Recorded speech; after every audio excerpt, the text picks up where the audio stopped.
So I guess then the secret that we should know or practice is not necessarily letting go, but not taking too serious. Because why? Why take life that serious?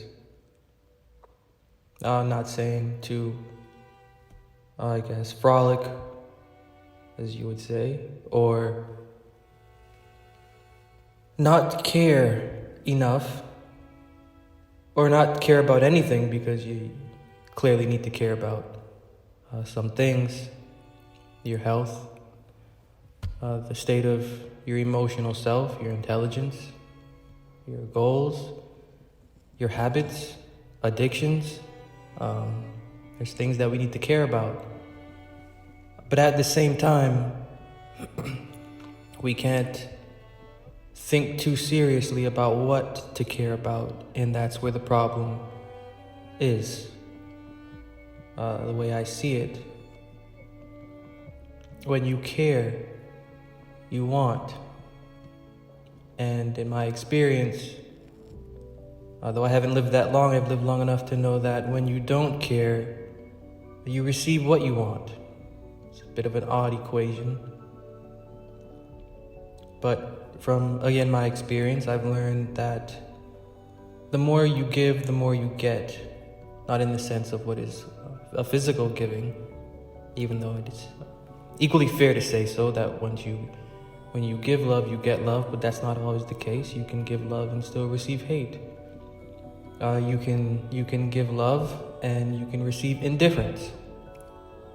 You can give love depending on the kind of level of love that you have, and you can receive love that does not depend on the level of love that you have.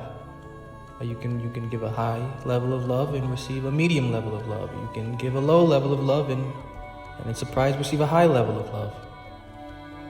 But what I mean by giving and getting is energy here. When you give, whatever you give with your energy, you receive with the same energy in return, whether it's positive or negative. I've learned this to be true. So giving, you get. When you give with a specific energy, you get with a specific energy that you gave with. And so, when you're not that serious, when you're not caring, you're doing without the energy of caring. When you care, you constrain. When you care, you strangle. When you care, you want. The goal of wanting is not to want, is to have. The goal of needing isn't to need, it's to possess. If you know you want something, you're going to constrain it and you're going to strangle it and, in a sense, frustrate yourself. Because that's what you want. I want it, so I'm going to constrain myself until I get it. And I'm going to frustrate myself because what I want isn't happening fast enough. It's not happening fast enough. Something's wrong. I'm not doing something. I need to do something. But in a sense, doing something is doing nothing, because the more that you try to force will via the wrong energy, the more you actually cause will to stop you from possessing what you want. The problem is that we're too serious. We're too serious about living. If we weren't that serious, we could see that everything that exists and that we want, we have it in a way. It's just the not caring that gets it to us. So when we can stop caring, then it can be received. And in a sense, not necessarily given as in receiving, but as accepted personally. It can be accepted personally as being received. once that is accepted, and then the force of energy opens up for us to receive it.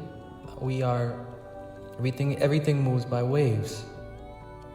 I don't know if that's weird to say, but everything moves by waves.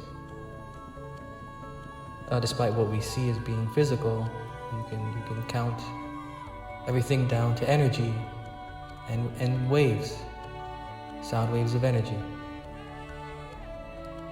So when it comes to living in a way that constrains waves, because we want the waves that we want, stops the waves from taking place that we want and gives us contrary waves. These contrary waves do very bad things to our mind, causing more contrary waves to come, increasing in us what we believe to be doubt, unbelief, giving us thoughts and feelings that take us away from our vision, and in a sense causing us to harm the people around us. But to not take so seriously is to rechannel the energy of letting. Rechannel the energy of letting. Not necessarily letting go, but letting be. When we let be, we understand that this what we call life is intelligent and depends upon an actor. We are on a stage and living in a drama where invisible energy determines what the next scene will be. So we have to learn how to control what is within so that we can cooperate with what is without. And that's a challenge. That is our challenge. And when we do, we'll understand that nothing should be taken neither too seriously nor for granted. Which in a sense lets us understand the practical joys of living.